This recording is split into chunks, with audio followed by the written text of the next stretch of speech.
Hey everybody, it's Master Gallengeist here, bringing you my review of Guardians of the Galaxy Volume 3. And I love this movie. I really had a good time, and I think it's my favorite, and I think it's the best out of the three Guardians films. Not saying that the other two are bad or anything, mind you, but I'm usually partial to kind of conclusions for stories, and this one just hit very well.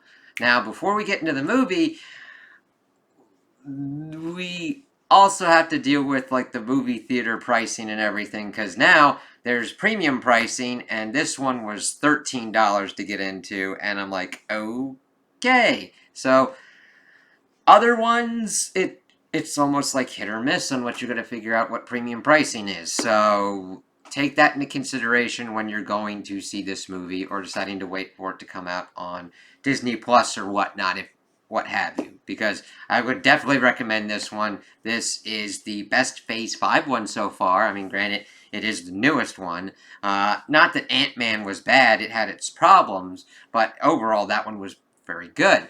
This one just really worked very well on giving all of the characters and the ensemble nature of the Guardians their kind of moments to shine and their nice kind of endpoints of story arcs that we've been going through since almost 10 years. The first Guardians of the Galaxy came out in 2014. So we got a good conclusion here, and it just worked out very well. Now, granted, it is 2 hours and 29 minutes.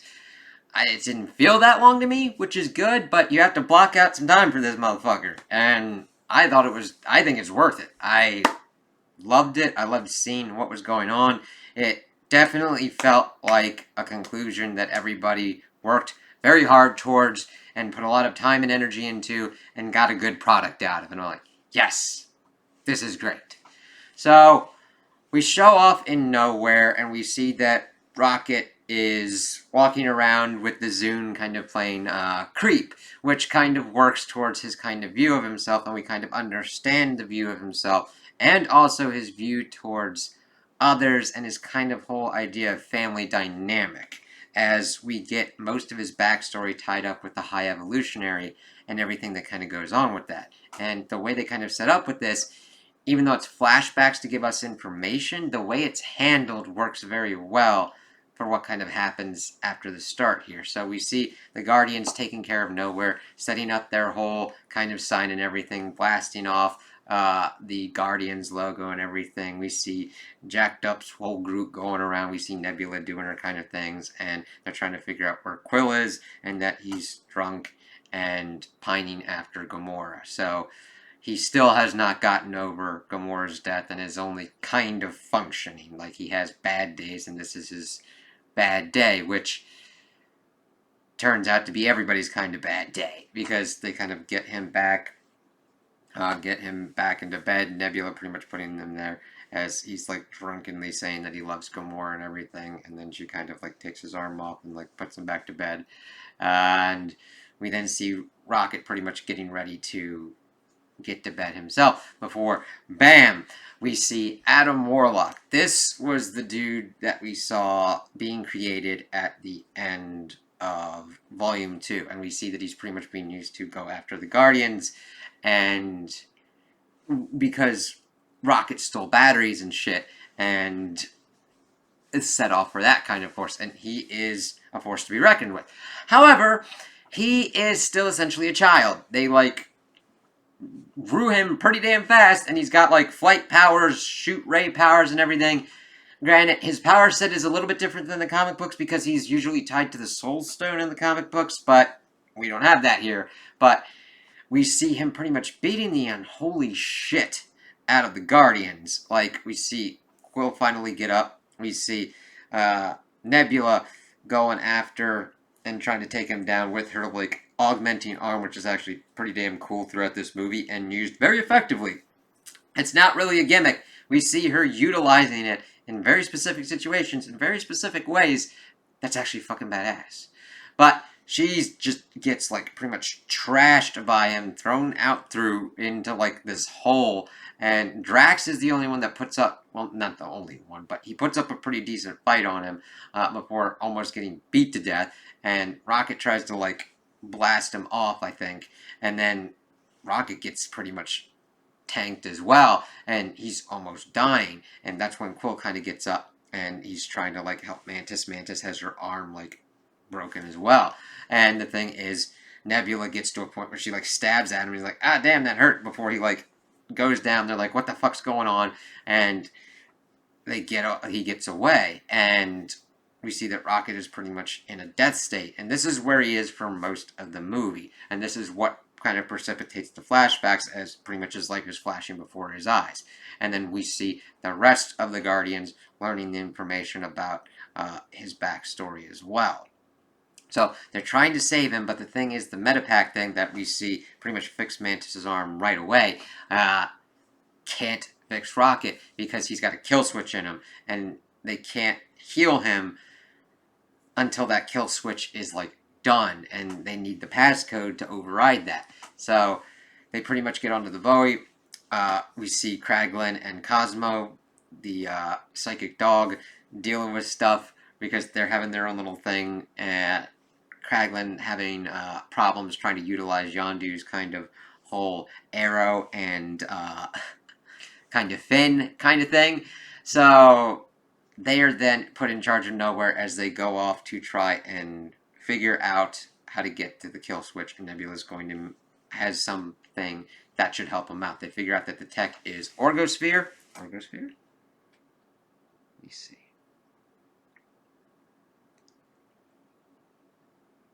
Yes. Orgosphere tech, which is from Orgocorp, which is like the High Evolutionaries company where he like sells cybernetics and advanced kind of biotechnicals.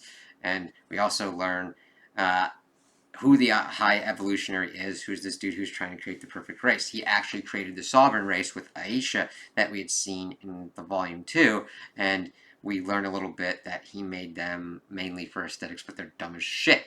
And Adam Warlock kind of gets a little bit uppity with him, and he fucking like is pretty much tanking him through the wall. And he's like, I want Rocket, pretty much, but calling him by his test subject name. And he wants his brain. So, let me do this. Most of the movie, we see Rocket pretty much just trying to stay alive. So let's go into his backstory here, as this will be a little bit of a better kind of transition. We see that he is pretty much a raccoon, even though he doesn't learn that until the end of the movie, and that's where we get the Rocket Raccoon kind of thing, because he's like, I'm not a fucking raccoon. But we see that the High Evolutionary took him, did horrible experiments on him. The other Guardians eventually learned this information. It's like, Jesus Christ, like, what the fuck? This is disgusting. And that even Nebula's like, this is even worse than what Thanos did to me. And what Thanos did to her was fucking horrendous. This dude was just,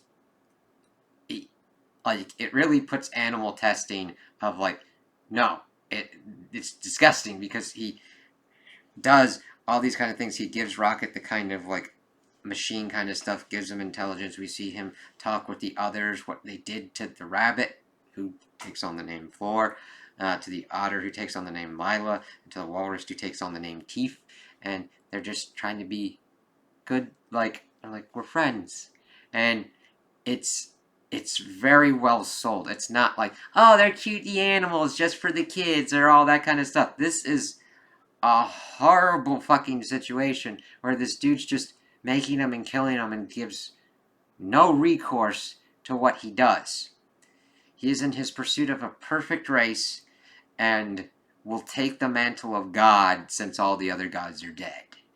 And the person that they got for the High Evolutionary fucking sells it completely. He is an asshole. He does not care about others except for when they can be useful to him, or when they threaten his intelligence or whatnot, because we see him testing Rocket later on as he's kind of going through and can do these kind of these kind of mathematical problems and everything, and seeing what's going on. He's like, ooh, the sky and the rockets, and we see him liking the rockets and everything, and that the High Evolutionary is being kind of okay towards him. He's like, come, test subject, come. And then we see him present this problem where he's trying to do pretty much millions of years of evolution in moments. And the knock-on effect is they become hyper-violent.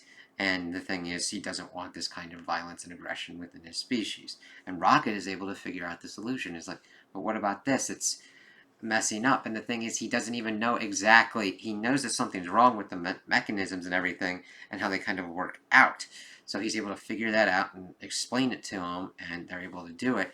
And we just see them, Rocket and his friends, talking about how they'll go and he'll fly them off into the sky and everything, and that they'll be into this perfect society and everything, and it'll be so great. And that's where they get their names and everything. And Rocket does, he wants to be the Rocket. That's why he names himself that. He wants to fly his friends into the forever sky. And then we learn that the High Evolutionary like got through some of his treatments and whatnot, but the thing is, he cannot. He looks at Rocket as a lower life form, and that he was able to have the ability to think of something that he has not thought before infuriates him on a level unseen until now, and how he wants to dissect his brain and see why that's going on. And that's why years later we see that he has tasked Aisha and Adam with bringing in Rocket, because he needs to understand that ability to think and do those kind of things, because he needs to instill that into the races that he's making to get to that perfect race. And we see that he's screaming about it and all that, and he just takes him back to pretty much be prepared for surgery and to have the rest of the animals liquidated, killed. And Rocket's like, no, fuck this shit. He makes this card thing that we'd seen him holding in the beginning of the movie, and he gets them out. But then we see the High Evolutionary kills Lila, and he's just overcome with rage and grief. And he's crying, and it's fucking horrible. And you can see why Rocket became the way that he was, this kind of aloof asshole, because the people that he cared about most and wanted to help the most, he fucking couldn't. And it just is hard. And the fucker, the High Evolutionary, is like, oh, go ahead and cry, wah, wah, wah, kind of shit. It's like, fuck you. Like, they made the best fucking villain, because you're like, man, when you get your comeuppance, you fucking asshole. And then he just fucking loses it and goes after him and rips his face apart. And then the rest of these security guards come in shooting at him, but he's able to shoot them down with the gun he took from the High Evolutionary. But then he looks back and he sees the rest of his friends were killed, and he believes that he killed them. And he just goes off and flies off, and that's how we get to the Rocket that we are now, the older Rocket and everything. It's like, god damn. Oh. And of course they learn that kind of stuff after they go to the Orgosphere kind of thing. And so now let's get back onto that. So they meet up with Gamora and the Ravagers. We see Quill trying to he still doesn't understand that this isn't Gamora. I mean, it's a version of Gamora, and they do that very well. Like, the thing that can be done pretty shittily in these kind of situations with variants and characters from other kind of timelines, other kind of multiverses, is that, oh, it's a carbon copy. This Gamora is not like the Gamora that we've learned before. This is almost like, it's funny because you almost kind of switch places of Nebula kind of being the kind of Gamora kind of grounder in certain kind of instances, and the one to kind of plan certain kind of things, where this Gamora is more kind of like akin to the earlier Nebula, who is like, well, Nebula was more singularly focused. This Gamora is now out for herself and just only wants to do stuff for herself. It's like, yeah, we could potentially get some tech and shit. So let's fucking do this shit. She's like, I'm not your Gamora. I don't like you. Fuck off, kind of shit. And the thing is, Quill has to go through this kind of repeatedly because she shows different kind of ways that she isn't. So they get in their kind of suits, they go out to the Orgosphere, which is this kind of fucking organic kind of thing, and it's just gnarly looking, and they get through, and Quill's like, I thought that this kind of thing was, he's trying pouring his heart out to Gamora, and it's like, dude, you're talking on the open channel. It's like, I thought blue meant just for her. It's like, no, blue means this, that, and the other. They're like, all these colors mean other different things, and it's a great way of having the balance of comedy and seriousness. There is a nice ebb and flow here. It works with a great kind of formula where the serious things are not just washed away by the comedy. The comedy comes to kind of bring a kind of levity of what's going on, because some, like, this is probably one of the heaviest kind of ones that is there in the MCU. Like, this would definitely be put up there with, like, Winter Soldier for all the kind of craziness that would be going down and how, like, dark it can get for what's going on. That was, like, fucking Hydra fascist kind of like, hey, that's weapon platform everywhere. This, we've got an asshole playing God and just experimenting on beings and not giving a fucking shit. And people trying to deal with the losses of their loved ones and how to kind of deal with that kind of thing. And you see why Quill is so adamant to save Rocket's life. Because he's already lost Gamora. This found family that is the nucleus of the Guardians has had the shakeups, and then we kind of see at the end how they kind of have to deal with that. So they get through the base. We've got a Nathan Fillion cameo that's really freaking great. We see Mantis and Drax kind of going their way to kind of scope out certain things. They try and get the file for the kill switch passkey, but of course when they get to it, they mainly just get the file that kind of has more information on him, because they get out after a great action scene where Drax pretty much gets fucked up. He's like, let's fight! And Mantis is like, god damn it! And it's crazy because Drax is usually the one that has to be gotten out of a stupid situation, and Mantis is a little bit smarter than him, but not smart enough to get him out of completely, like, insane situations. So seeing her fight and also use her powers to do different kind of stuff, make a dude dance, make somebody fall in love, make someone completely rage out. And it's funny that Quill's able to use his charm to get this one manager lady to go, like, give him access to stuff. He's like, yeah, I was just using you to get in the system. And he's like, yeah, I got it, to Gamora. And they're able to escape. Groot's able to come in and kind of help them out. And then they fly out. And the thing is, they don't have the kill switch. They don't have the kill switch to the kill switch, but they find out that somebody had come in and taken kind of some files beforehand, and that leads them. Let me see.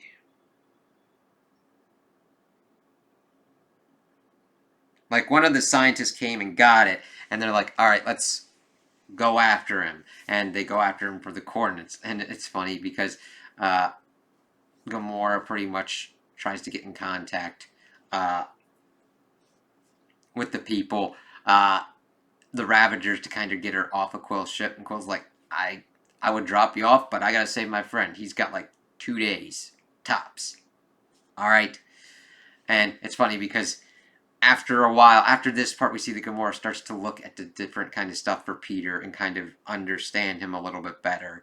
And it doesn't completely change her ways, but I do like seeing her evolution here. So we do see that Aisha and Adam kind of get to, like, catch up to him a little bit at the Orgosphere kind of place.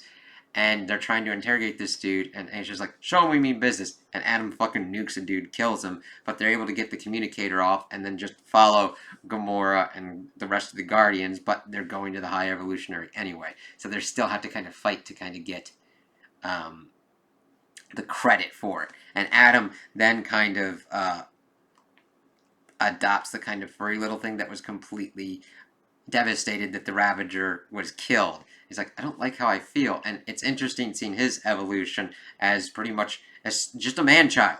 He's a child in grown dude form with all these abilities as he's kind of learning how to like navigate the world.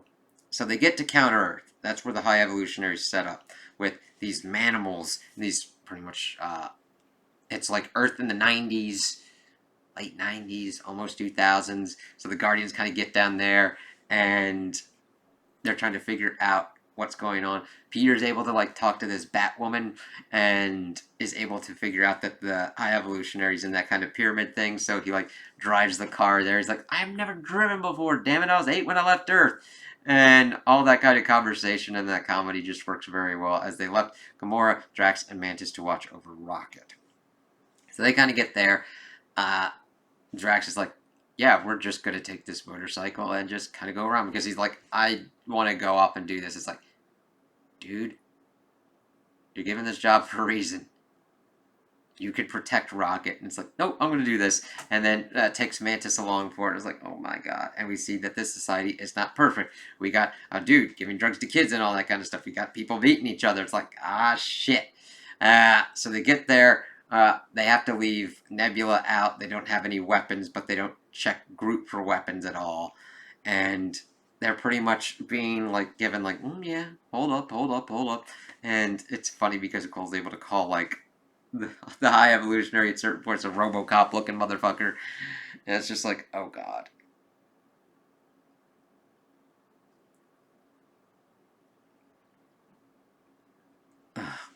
But then High Evolutionary's like, you brought the thing to me that I wanted. Why the like, what do you think you can do here, man? And Groot, of course, has all the weapons, and they start blasting and everything. It's like, yeah, screw you, man. They were mainly just trying to get to this dude.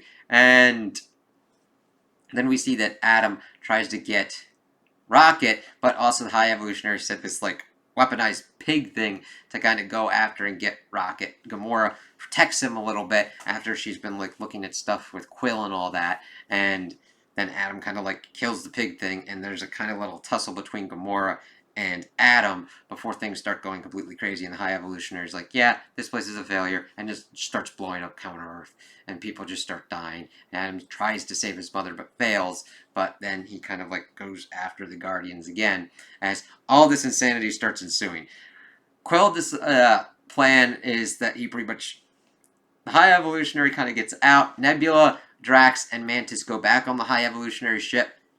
And we also learned that the High Evolutionary started a new species kind of based on hamsters, I believe. And that they could do all this kind of stuff, but they can't really think. And he needs them to have the ability to think. Hence why he needs Rocket. So Quill gets the dude, Groot kind of saves him and kind of flies him off. Gamora is able to get the ship back into order, and they've got Adam knocked out on the ship as well, and they kind of can collect everybody off of Counter Earth, and they're kind of flying off to kind of get to him. They're able to get the kill switch to Rocket, but it's a dicey proposition. He's pretty much dying and everything. He pretty much gets to an afterlife thing, and Lila's like, yeah, you can come with us, but it's not your time yet. And the thing is, I didn't know if they were going to kill him or not, because you could just see Quill trying his hardest to keep his friend alive, and that if he had lost him, it probably would have broken him even more than just having Gamora gone as well. And I'm just glad they were able to get him back. And then he's like, oh shit, what the hell's kind of going on? And then, of course, they start conversing with Nebula. It's like, there's kids here, we gotta save them. And then the High Evolutionary's like, I got my leverage, so let's kind of get on with this. And so they start to try and fly and attack them. They get Kraglin to bring Nowhere to help them assault the High Evolutionary ship. And it has a fucking eye cannon that gets one shot.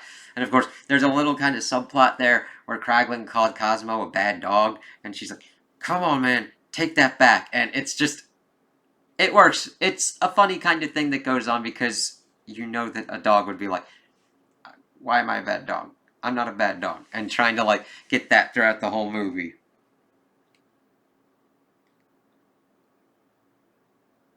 And then we see that the High Evolutionary captures Nebula, Drax, and Mantis after they've had a deep conversation where Mantis is like, listen, he's the only one that doesn't hate himself, and that you're just mean, Nebula, even though you're trying to do things, and he is stupid, but he can't help it. And Drax is like, I'm stupid, and she tells him to forget it, and we see that Mantis has a hard time with what's going on. And she had tried to help Quill before when they had landed and have Drax kind of tell him that, like, listen, life's like a pond and you've been like jumping from lily pad from woman to woman.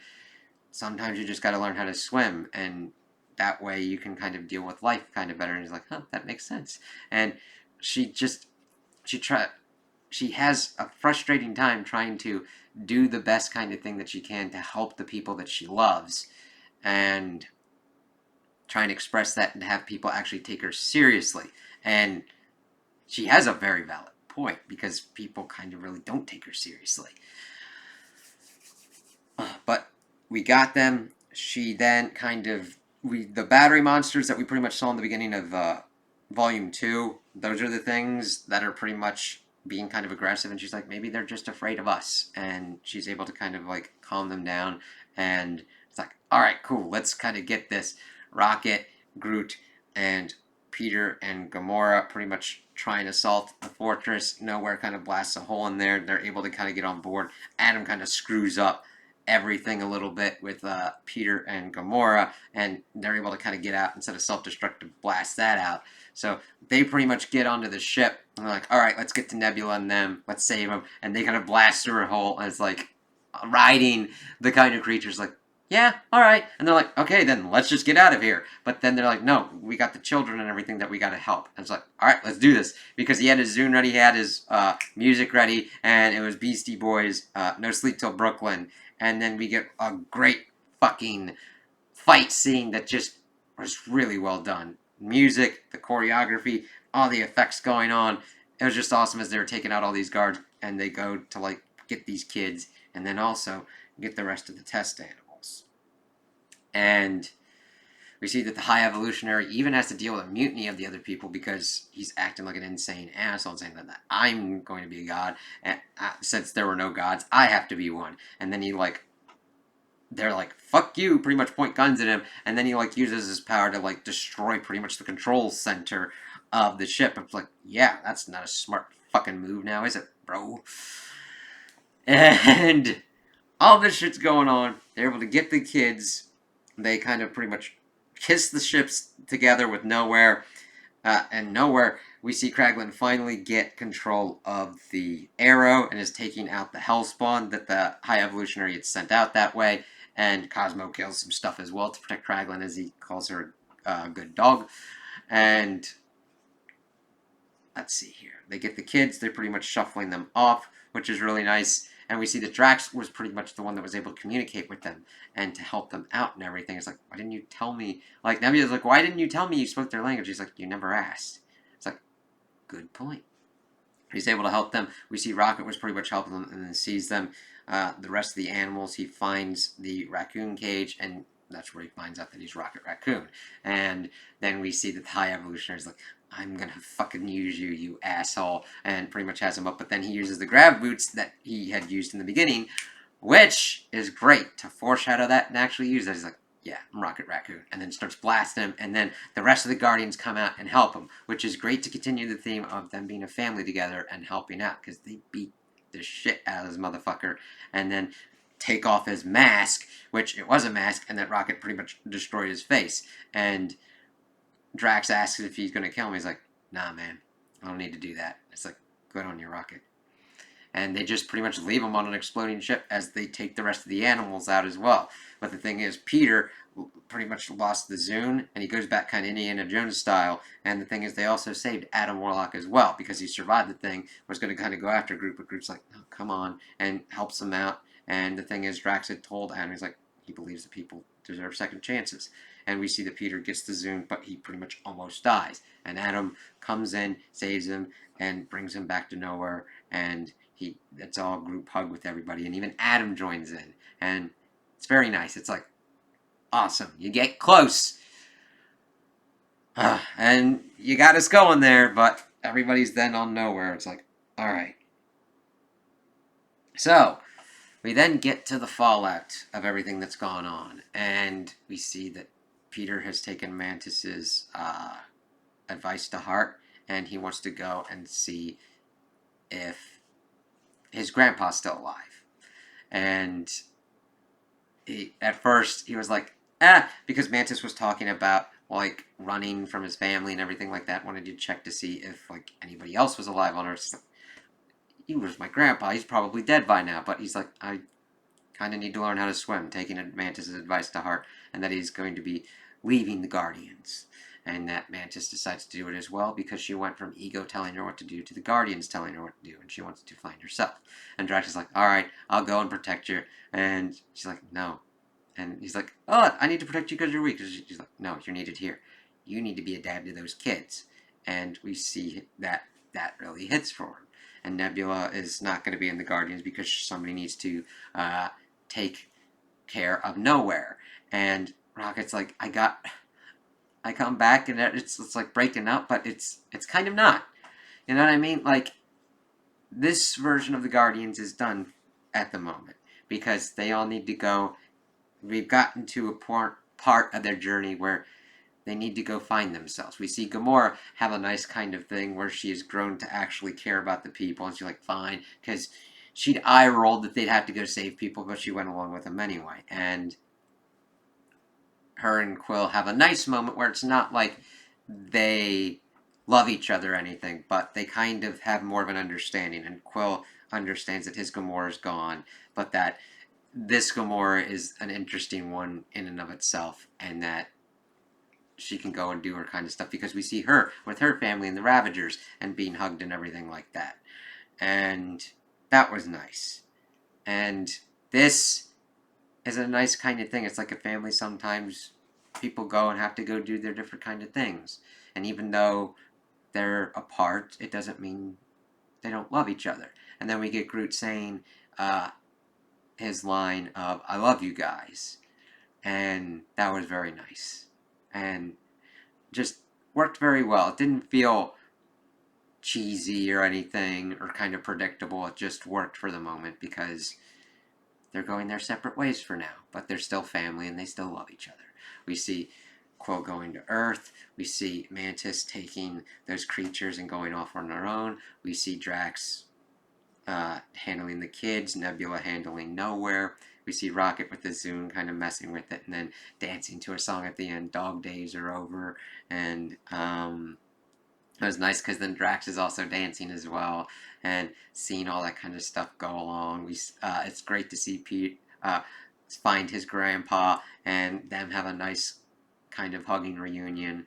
And then that's kind of where the movie ends first, before we get to the credits. And then the first mid-credit scene is we see Rocket with his new Guardians of the Galaxy, which I would love to see because it's him, Kraglin, Adam Warlock, the little creature, and one of the kids. Now, I didn't know who this was, but this is linked to being Quasar. And she's got her own kind of powers and everything, and they're talking about music from the Zune and their favorite musicians and everything. And then we see fucking Groot popping up because they're the Guardians, and these people are screaming and everything. And before Rocket puts out come and Get Your Love," ding, the one that Quill would be doing and everything, and they have to protect the town from this raving group of like kind of like creatures, and the girl's like, "At your word, Captain," and Rocket goes, "Word," as they go off, and it was just good. Did I get that right?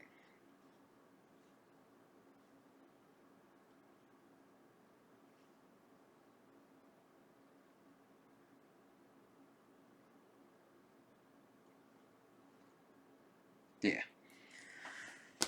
And that was very nice because I could see a lot of people saying that it's kind of a cop out, but our version of the Guardians that we've been following had their story concluded here, and we got a new look at what these Guardians can be doing as they're going off and doing their own adventures with Rocket leading and understanding more of what he's trying to do and trying to help people and trying to be a better person and how he leads versus how Peter leads. And I'm like, yeah, I can't wait to see their film. And then we get the second end credit scene at the end where we just see Peter eating breakfast with his grandpa and talking about like the neighborhood and kind of stuff, and that we get a stinger that Star-Lord will return. And I'm like, all right, cool. It's cool that we still have Star-Lord in the wind and in everything. It's like, yeah, we can still have these characters come back in and do all these kind of things, even though we have concluded their stories that we've been following, because there can be new stories and everything.